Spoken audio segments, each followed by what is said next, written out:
Okay, so review from yesterday here, guys, very quickly. Okay, what we went over yesterday is the law of conservation of mechanical energy. Okay, so barring the input of any work or the performance of any work, okay, the energy of a system or object remains the same. All right. In other words, energy can't be created, it can't be destroyed. So, in a situation like the pulley that we went over yesterday, okay, the energy of this system remains the same even if the energy of the individual parts of it change.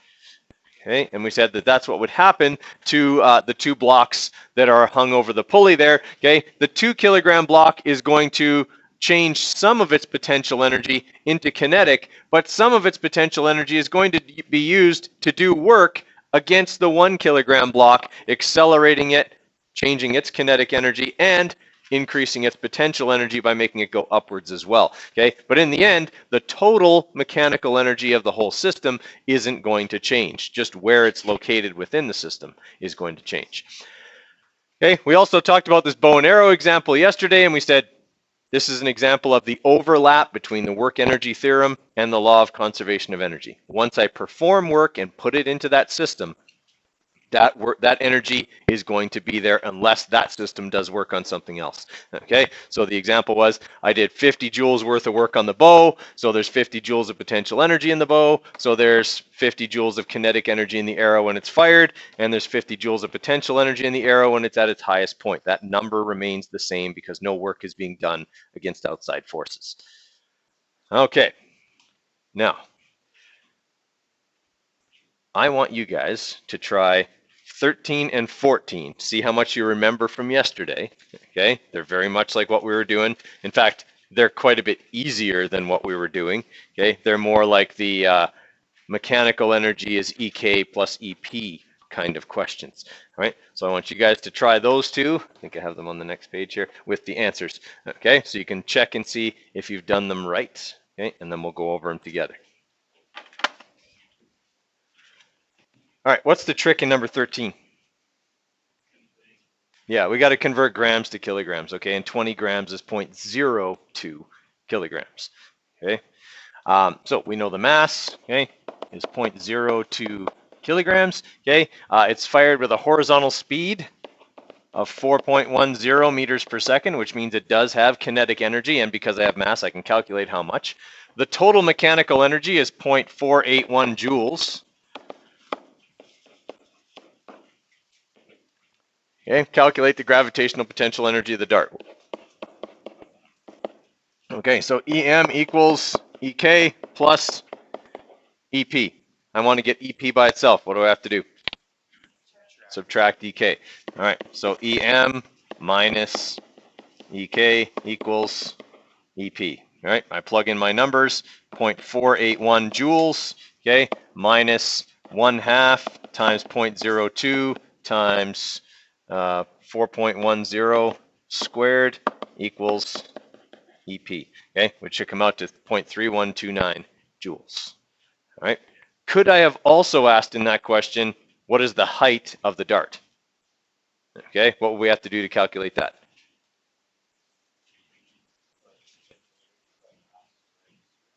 Right, divide EP by mg, and that would leave us with h, okay, and we'd be able to calculate how high above the ground the dart is, okay, incidentally.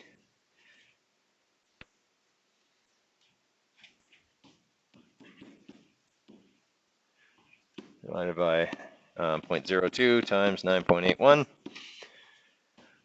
Hey, it's 1.6 meters off the ground. Okay, everybody all right with that? How are we doing on number 14? Okay, how many people are stuck on 14? Okay, let's have a look at that one. All right, so a pendulum, guys, okay? Pendulum is, and I think I showed you this before with my ghetto physics demo here, okay? This is what happens when you cut money from education, okay? You get ghetto physics, a roll of electrician's tape tied with the drawstring from a hoodie, okay?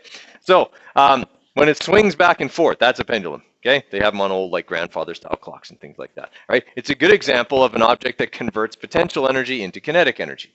Okay, when it's up here, it has only potential, and when it's at its lowest point, it has only kinetic, and then at any point in between, it's got a little bit of both. Okay, everybody follow there. Okay, a pendulum is also a good example of a system where energy is lost all the time. Because if I'm not keeping this thing going, what happens to it? Yeah, it slows down and will eventually come to a stop because there's friction between the drawstring and my fingers. Okay, there's inefficiency in the swing, there's air resistance, all that kind of stuff.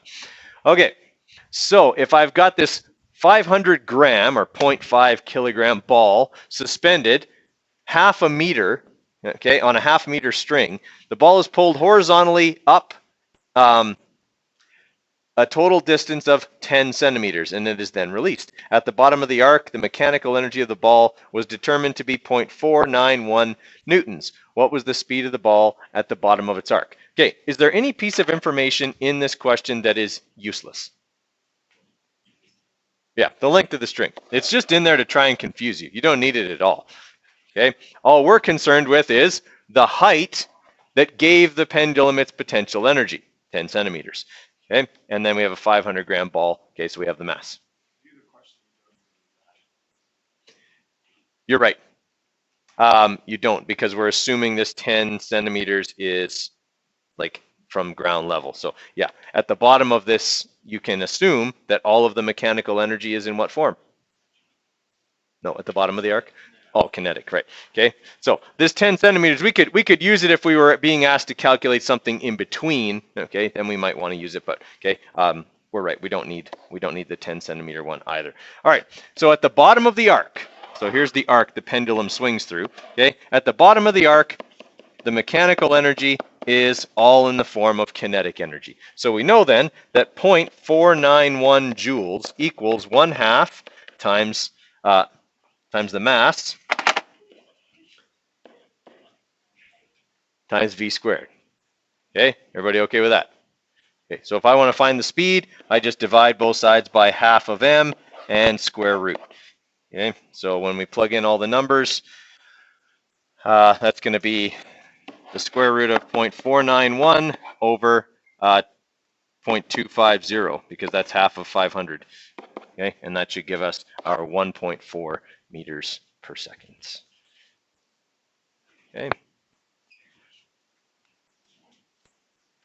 Questions on those? Did we overthink those a little bit? Yeah. Okay. And that's part of it, guys. That's part of physics. Sometimes a question can be worded in such a way that makes it look really, really tricky. And this one does. They do a great job of doing that on this question because they give you two pieces of information you don't even need. Okay. Awesome.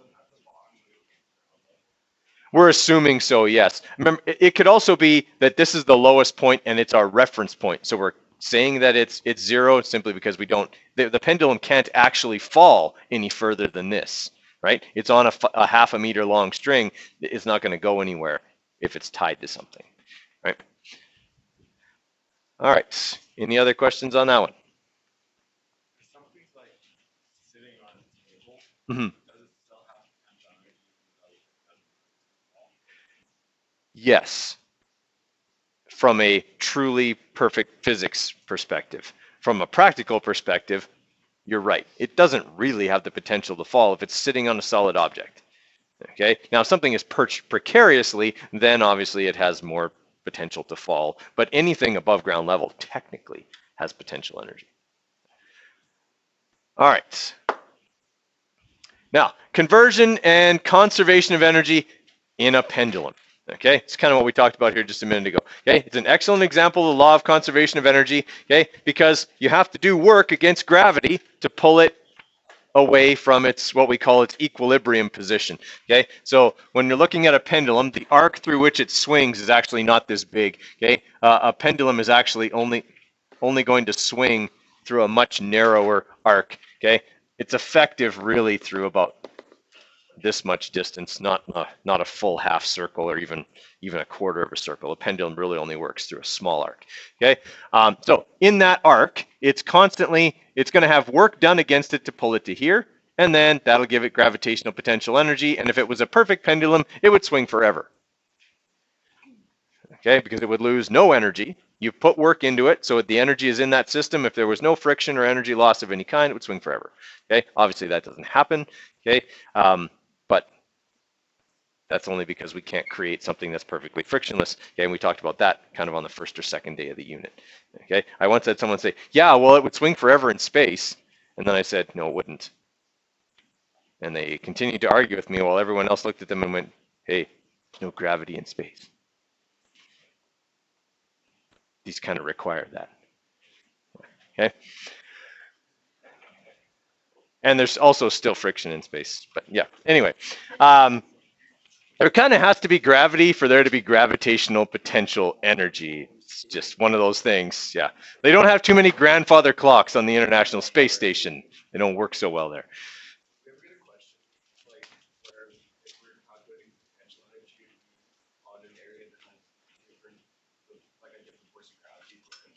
If I did that, if I asked you a question about conservation of energy or falling object and it wasn't 9.81, I would tell you. Or the question would be calculate what it is, right? Something like that. I would tell you for sure in this situation it is not 9.81. Yeah. That's going to be pretty rare though. All right. What I want you guys to have a look at here now is these questions here. Okay. I want you to write some stuff down for each one. Okay. Especially when you get to question number 4, where we're analyzing graphs. Okay. Because there are some real problems with those graphs. Okay. And we'll talk about them when you get there. All right. So definition of mechanical energy. Okay. Things like that. Just kind of writing some things down in your own words here to kind of supplement your notes a bit. Yeah, give you a little bit on that before I go over it with you. Okay, so mechanical energy, defined yesterday in the notes as energy due to position or motion, because it's the combination of the kind of energy that's due to position and the kind of energy that's due to motion. Okay, all right. Kicker on a football team kicks a football that travels as shown. All projectiles travel that way. Okay, whenever you throw something, it travels in an arc. Kick something, it travels in an arc. Okay, shoot something, it travels in an arc. Okay, that includes for bullets. Okay, if you're a person who is shooting at a long range, you have to correct for the fact that the bullet is going to drop. Okay, every second it's going to drop a little bit. Okay, in the first second that a bullet is in the air, it drops almost 4.5 meters. Okay, so that means that most bullets, if fired perfectly straight from a rifle held at shoulder height, do not fly through the air for more than a second. Okay, because they would fall to the ground if they were fired perfectly level, which is why most of the time we don't fire them that way. Okay, or if we do, the object isn't very far away. Right, we would have to aim slightly upwards to correct for the fact that the bullet is going to drop as it travels. Okay, so what types of energy does the football have at the moment the ball leaves the kicker's foot? So we're assuming the ball's still on the ground at that point. Okay, what kind of energy does it have? No potential, just kinetic. That's where it'd be moving the fastest. It's just left that person's foot, just left the ground. Okay, it would have just kinetic at that point. Okay, what types of energy does the football have at a point halfway up? Okay, so right here, what kind of energy or kinds of energy does it have there? It's got both kinetic and potential. Okay, what about at its highest point right here? It still has both, yeah, okay, because it's traveling in an arc. It's not thrown straight up in the air. If I throw something straight up in the air, when it gets to its highest point, it's not moving, okay? But if it's moving forwards as well, it would still have both kinds of energy at that point, and both kinds here, and here it would only have kinetic. Okay. At what part of the motion are they equal, do you suppose, the kinetic and potential energy? Yeah, it's around halfway, somewhere in there. Remember that obviously speed plays a bigger part in energy, okay, because it's an exponential thing. At what part of the motion is the gravitational potential energy the least? Yeah, actually, there's 2 places, start and end, where it's on the ground. Okay, where is the total mechanical energy the greatest? Yeah, everywhere. It's the same everywhere, okay? Because that number doesn't change. How much of it is kinetic and potential changes, okay? But obviously that doesn't happen. And guys, I've made that a multiple choice question on a unit exam. I don't know how many times. Okay, show a picture of some situation and ask where is the mechanical energy greatest, and you'd be surprised how often something other than everywhere or equal at all points is chosen. Okay. Okay, ball is thrown vertically upward from the ground, rises to a, sorry, what is the law of conservation of energy? Energy can't be created, it can't be destroyed. Okay, once work is put into a system, it will stay there unless work is done by the system, and then it's going to be taken out. All right, ball is thrown vertically upward from the ground, it rises to a certain height and then falls back to the ground. Analyze the graph below. What is really, really wrong with that graph?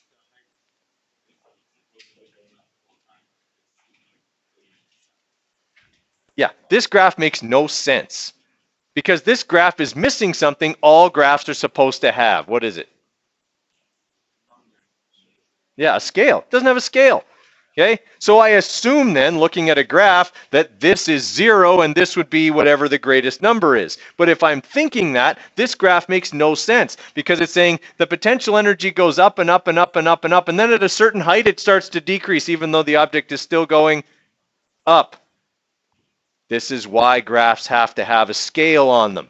Otherwise, they don't make any sense. This graph doesn't make any sense. Okay, it's supposed to have a scale that says 0, 0, and maximum. Okay, here for what's going on there. Now, that having a graph that looks like that is not a graph you would normally draw. Okay, same problem with this one. Yep, same problem with this one. It says the kinetic energy properly decreases and then for some reason magically increases even though the object's still going up in the air. Okay, doesn't make any sense because the scale is wrong. Okay, or there's a lack of a scale there. Okay, questions on any of those? Okay, these are the kind of things, guys, that do end up as multiple choice questions that kind of check your understanding, okay, kind of knowledge base, and then obviously the written response part of a unit exam in physics is problem solving, okay, looking at graphs, word problems, things like that. All right, we already talked about those, and now I want you guys to try these ones. Okay, these are in your notes too, right?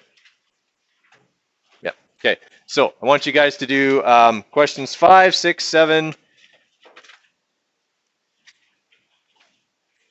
Just 5, 6, and 7. Those are the ones I want you to do for right now. Okay, I've got the answers on there so you can check them as you go. Okay, and we'll go over them if there's any trouble. Okay, well, let's just quickly talk about question number 5 here. There's not much to do on this one. Okay, if I use an average force of 40 newtons and compress the spring 0.1 meters, then I do 4 joules worth of work. 4 joules worth of energy is the total amount of energy that that system is ever going to have at any point. Okay, so I use 4 joules as the mechanical energy, and I have to recognize that when it first leaves the spring, all of its energy will be kinetic. That's 4 joules. I can solve for V for that one. Okay, if it's fired straight up in the air, when it's at its maximum height, all 4 joules will be potential energy, and I can calculate H by dividing by mg. Okay, so we've done a whole bunch like that. With number 6, with the 60 kilogram athlete, the one we were having a little argument about there. Okay, if we are jumping upwards and reach a height of 0.910 meters above the ground, at that point, their energy is all in what form? Potential. So that would be m times g times h final. Okay, whoop, I guess I should have that on the other side with the f. Okay, so we've got m times g times h final, and we know the final height, we know the mass, and we know g. Okay, and on the other side of this, the speed I would leave the ground with would be my initial velocity, or initial speed, sorry.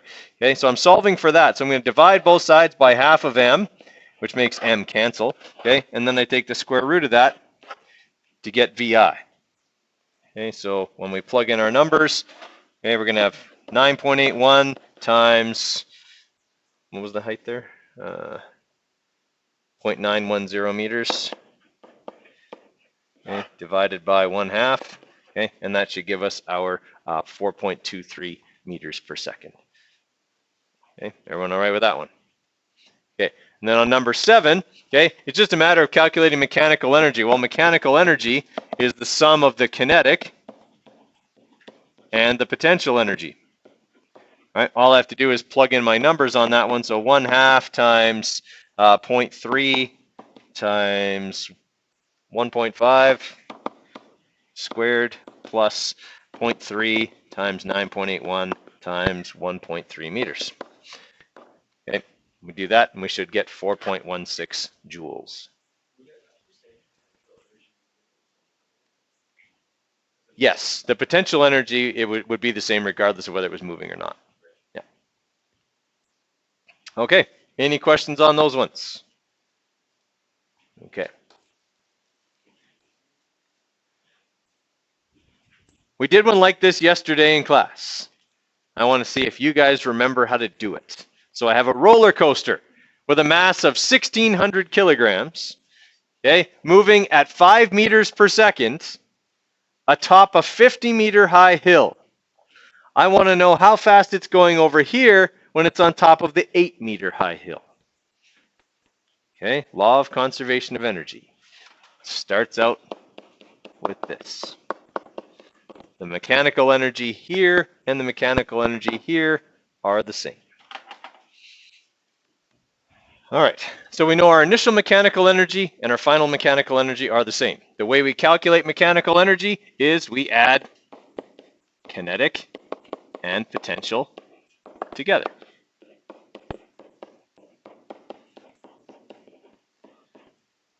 Okay, right now I'm looking for the final speed of the object, which would be part of which one of these four terms? EKF. So what I'm looking for is part of EKF. So what should I do with EPF right now? Yeah, I should subtract it over to here. Okay, move it over right away before I put in the big long formulas for anything. Okay, so I'm going to have that the initial kinetic plus the initial potential minus the final potential equals the final kinetic. All right, now I can expand this out to include all the formulas. So I'll have 1/2 mvi squared plus mghi minus mghf equals 1/2 mvf squared. Okay, is there anything I can take out of there right now? What can I take out? No, I've got initial kinetic energy. The mass, yeah. I can take the mass out. I'm multiplying every single term in this equation by m, which means m is irrelevant. M can be any number I want it to be. I want it to be 1, so I'm going to take it out. Okay?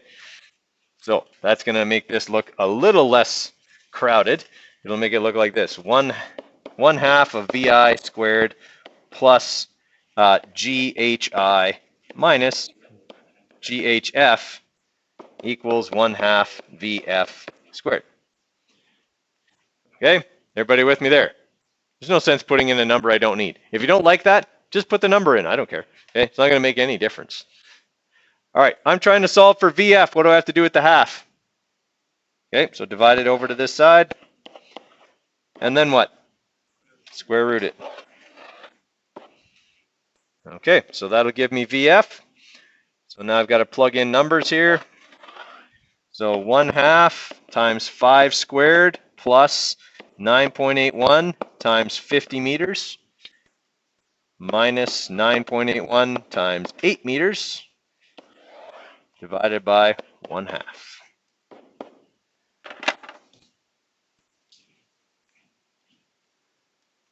Okay, so we got 0.5 times 25 plus 9.81 times 50 minus 9.81 times 8 divided by 1/2, square rooted.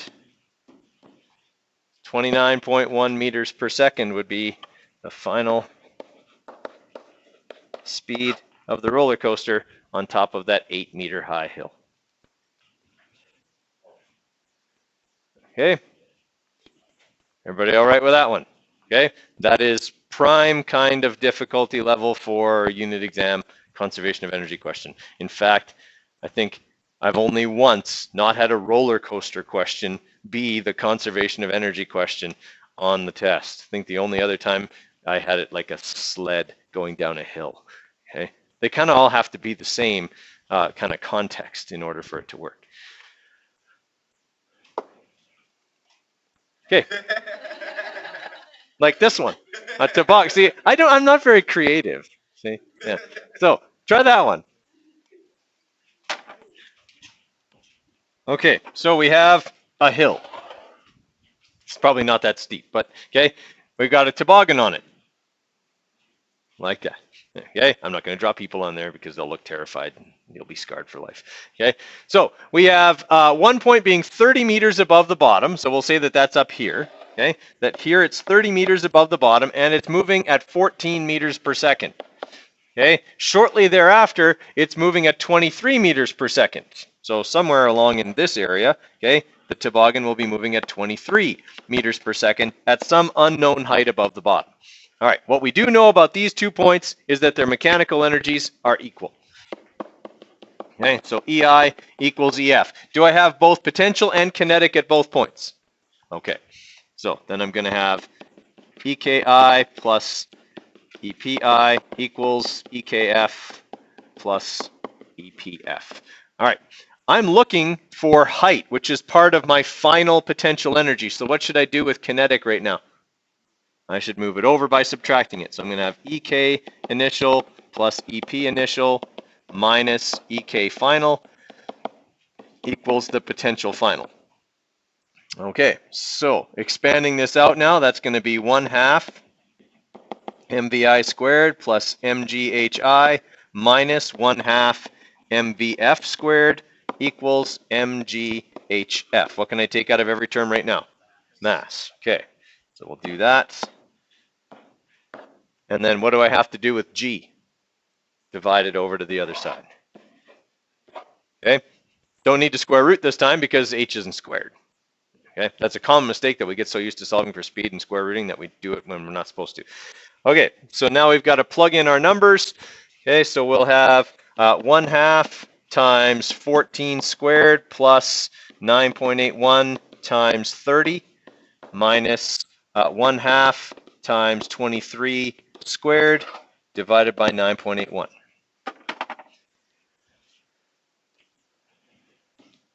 Okay, so 0.5 times 14 squared plus 9.81 times 30 minus 0.5 times 23 squared, okay, divided by 9.81. Okay, it says it's 13 meters above the bottom of the hill.